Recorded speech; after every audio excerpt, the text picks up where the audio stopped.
Magandang araw mga kaibigan.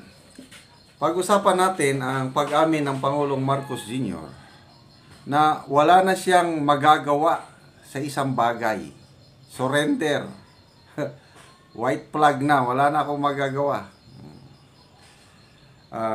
Nag-attend siya ngayong araw ng turnover command o change of command ceremony sa Philippine Air Force. Then, after that, in-interview siya ng media tungkol sa budget for next year.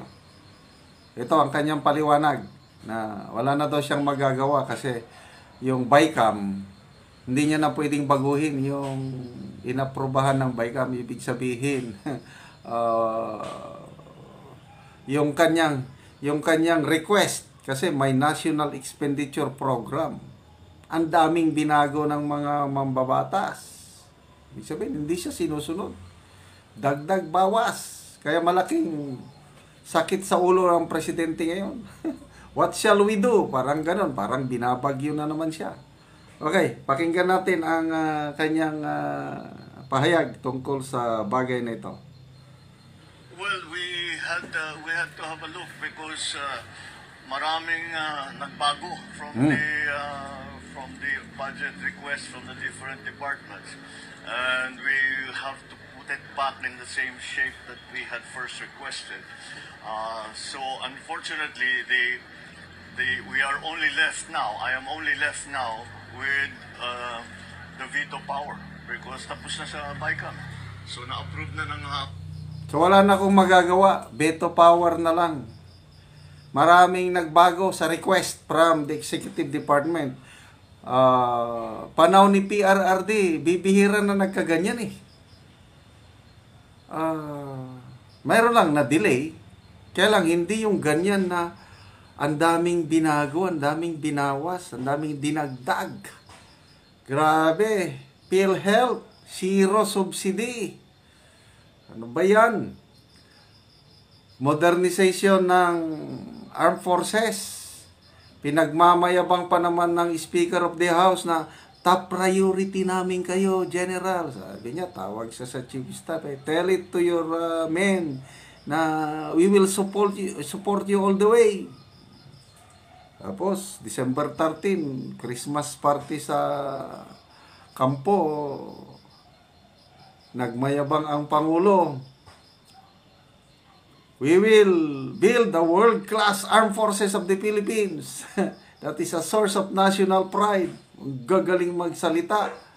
Yung pala, tinapyasan na ng Kamara at Senado ang modernization fund ng AFP. Kalahati, 70 billion o 74, I'm not sure. 35 billion lang ang inapprove. Ayan. Ang daming education department. For peace sa DSWD, kinaltas. Dinala saan? Dinala doon sa paborito ng mga mambabatas na proyekto nila sa DPWH. Ayan. Bakit nagkakaganyan? It's all about leadership. Pag mahina ang leader, wala. Kayanin talaga. Ng House, na-approve na ng Senado.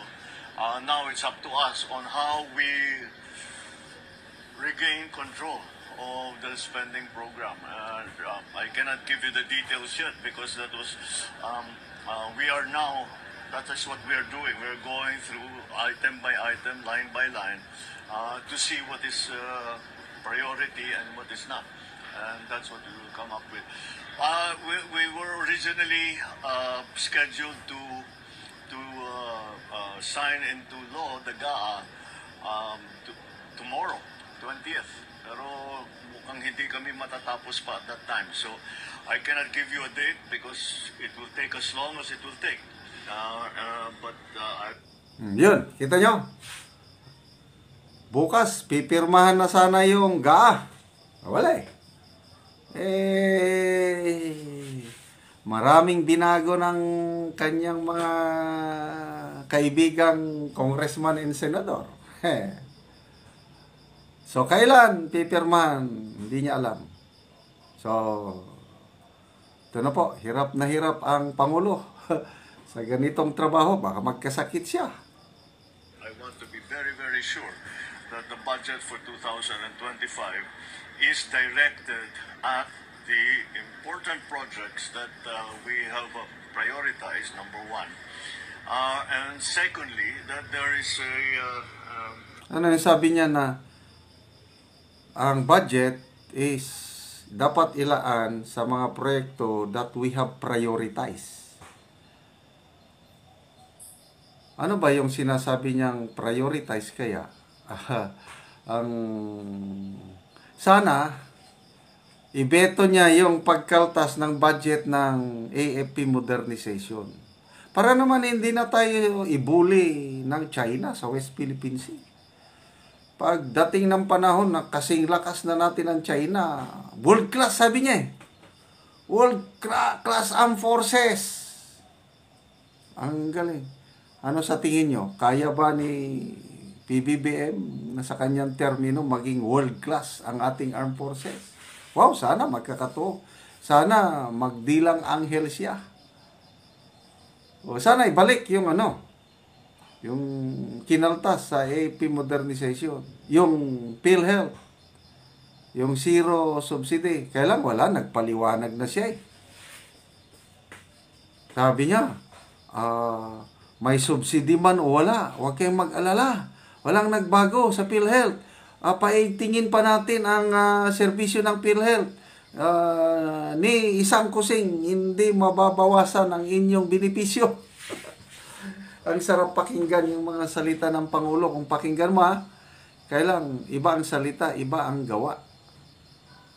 stronger safeguards on the spending for the different projects. Kaya baka mag-assess na naman tayo ng mga project na pinasok na sa insertion.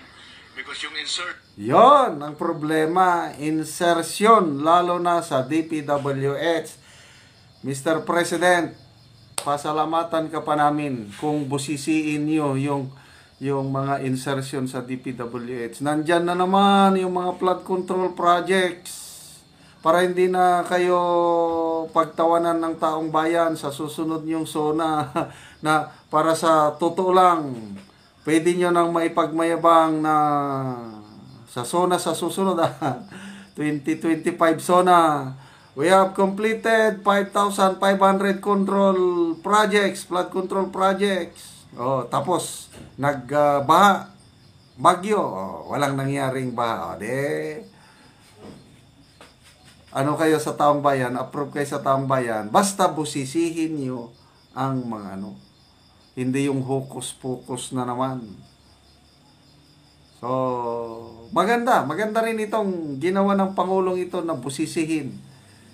Kasi ngayon lang nangyari ito eh. Sabi nga ni Professor Cielo the most corrupt budget in history itong 2025. Kaya tama, ito, busisihin ng palasyo. na ginawa ay hindi naman kasama yun sa budget request. So, ano ngayon yung mga yan? Kung talaga bang kailangan, baka yung iba, hindi naman kailangan pwedeng i-defer. Yung iba, walang masyadong, we are starting to see some project proposals that do not have the appropriate program of work, hindi walang appropriate na documentation, hindi maliwanag kung saan pupunta ang pera. Kaya yun ang liliwanag. Yun na, yung kalukuhan sa budgeting ng itong mga mambabatas natin eh. Grabe! Sila lang yung technical working group na sinasabi sa BICAM. Sila yung nagsingit niyan eh. Dapat sana last year pa yung ginawa pagbusisi. Kasi, ano ba sabi ni Attorney Vic Rodriguez o ni Senator Pimentel? Lumobo yung insertion, yung unprogrammed projects. 800 billion. Kaya yung budget for 2024, yung ipinasa last year, question sa Supreme Court. Yung constitutionality, kailang up to now, walang action ng Supreme Court. Wala rin.